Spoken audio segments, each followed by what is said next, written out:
NEET छात्रा मामले में कल अमिताभ कुमार दास ने बड़ा खुलासा किया था और कई गंभीर आरोप जो है मुख्यमंत्री नीतीश कुमार के पुत्र निशांत कुमार पर लगाए थे। कहा था प्रत्यक्ष अप्रत्यक्ष रूप से निशांत इस मामले में सम्मिलित हैं। वहीं जदयू के नेताओं ने इन पर आरोप लगाया है कि अगर आपके पास साक्ष्य है तो सीबीआई को सौंपें, हम लोग सहयोग करेंगे। हमारे साथ पूर्व आईपीएस अधिकारी अमिताभ दास हैं। कहा है जदयू के नेताओं ने कि आपके पास अगर साक्ष्य है तो किस साक्ष्य के बुनियाद पर आरोप लगा रहे हैं, वो साक्ष्य को सीबीआई को सौंपिए। नहीं नहीं, थोड़ा इंतजार करें जदयू वाले, है ना। अभी तो सीबीआई ने औपचारिक रूप से केस नहीं लिया है, अभी तो बिहार सरकार ने अनुशंसा ही की है। एक दो रोज में जब औपचारिक रूप से सीबीआई ये केस ले लेगा तो उसके बाद मैं सीबीआई निदेशक से मतलब या तो पत्र के द्वारा या खुद में मुलाकात करके उनको निशांत कुमार की पूरी जन्म कुंडली में सौंपने जा रहा हूँ। और मैं जो कहता हूँ वो मजबूती से कहता हूँ। मैं याद दिला दूं जदयू वालों को कि मेरी ही वजह से जो शिक्षा मंत्री थे मेवालाल चौधरी, उनको इस्तीफा देना पड़ा था नवंबर 2020 में। तो मैं तो जो कहता हूँ वो सबूत के साथ कहता हूँ, हवा में बात थोड़े कर रहा हूँ। और अभी देखिए आगे आगे क्या होता है। इसलिए विलंब किया जा रहा था, कई कई बयान बदले जा रहे थे। बिल्कुल, आप देखिए कितने छेद रहे पूरी जांच में, बट अभी तक देखिए एसआईटी की रिपोर्ट को सार्वजनिक नहीं किया गया। आप इसका मतलब समझ रहे हैं। 4-5 दिन पहले एसआईटी ने अपनी रिपोर्ट समर्पित कर दी, तो उस रिपोर्ट को क्यों नहीं सार्वजनिक किया गया, क्यों नहीं पब्लिक किया गया? पब्लिक को जानने का हक है ना, बिहार की जनता को या पूरे हिंदुस्तान की जनता को इस मामले में एसआईटी ने क्या पाया। उस रिपोर्ट को आपने 7 तालों में क्यों बंद करके रखा हुआ है? आप एक तरफ आप प्रशासन में पारदर्शिता की बात करते हैं तो उस रिपोर्ट का पुलिस मुख्यालय में कुछ अचार डाला जा रहा है क्या? उसको क्यों नहीं सार्वजनिक किया जा रहा है? बिहार की जनता पूछेगी ना, बिहार की जनता पूछेगी ना कि भाई ये senior SP Kartikeya Sharma Beur jail तक खदेड़ता है और लड़की के परिजनों को कहता है कि मिनिस्टर से मिलिए, गृह मंत्री से मिलिए। गृह मंत्री कौन अनुसंधान करता है? गृह मंत्री केस डायरी लिखेंगे। और यदि मिलना ही है तो गृह मंत्री पतियामा गांव नहीं जा सकते हैं। सम्राट चौधरी कहते हैं कि हम जनता की सेवा के लिए मंत्री बने हैं, तो वो उनके गांव नहीं जा सकते हैं। वो सीनियर एसपी को भेजेंगे कि पकड़ के लाओ। इंडिया है कि उत्तर कोरिया है? अब तक देखिए मनीष रंजन को रिमांड पर नहीं लिया गया। जो शंभू गर्ल्स हॉस्टल का मकान मालिक था, आपने उसको जेल भेज दिया, तो जेल भेज के क्या होगा? कायदा तो यह है कि आप पुलिस उसको 5 दिन 7 दिन की रिमांड पर लेके उससे पूछताछ करती। जबकि पप्पू यादव जो एक बहुत सीनियर सांसद है, 6 बार के सांसद है, उन्होंने ऑन रिकॉर्ड कहा है, कैमरे पर कहा है कि मनीष रंजन का बेटा भी रेप में शामिल है। तो क्यों नहीं रिमांड पर लिया गया? आपने अब तक इसको जो नीलम अग्रवाल है और अंशु अग्रवाल को क्यों नहीं पकड़ा है?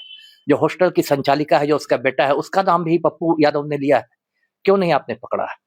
किसी के नाम लेने से क्या उनको गिरफ्तार करना ये नहीं, मैंने गिरफ्तार करने के लिए नहीं कह रहा हूँ, मैं गिरफ्तार करने के लिए नहीं कह रहा हूँ, मैं पूछताछ के लिए कह रहा हूँ।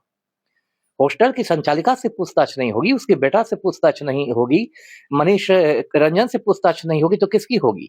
लगातार ये बात आ रही है, उस पूरे मोहल्ले में लोग बता रहे हैं, कंकड़बाग मुन्ना चक में लोग, कि रात में एक फॉर्च्यूनर गाड़ी आके रुकती थी।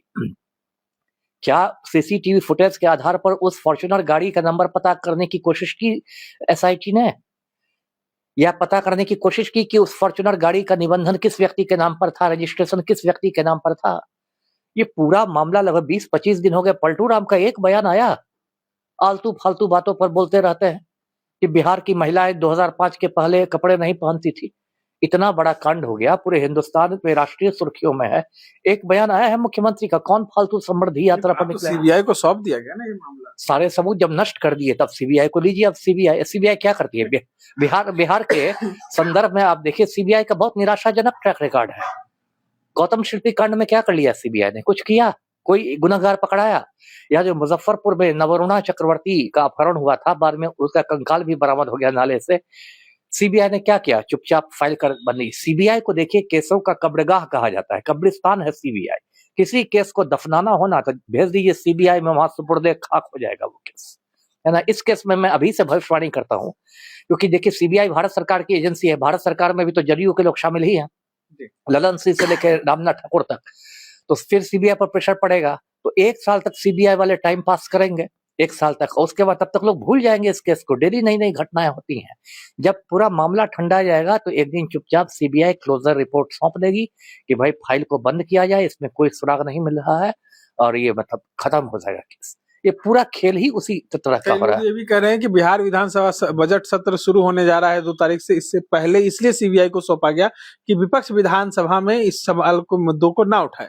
नहीं मुद्दे तो उठाने ही है विपक्ष को, विपक्ष मुद्दा उठाएगा नहीं। जो मुद्दे मैं उठा रहा हूँ आपके कैमरे के सामने, वो विपक्ष क्या विधानसभा में नहीं मामला उठाएगा कि एसआईटी की रिपोर्ट को क्यों नहीं सार्वजनिक किया जाए, क्यों नहीं सार्वजनिक किया गया? ये विपक्ष के नेता क्या नहीं बोलेंगे? उनको तो बोलना चाहिए, है ना? वो क्या नहीं बोले कि मनीष रंजन को क्यों नहीं रिमांड पर लिया गया? विपक्ष के नेता तो सड़कों पे नहीं उतरे, तो सदन में कहां से आवाज? ये तो विपक्ष की विफलता है।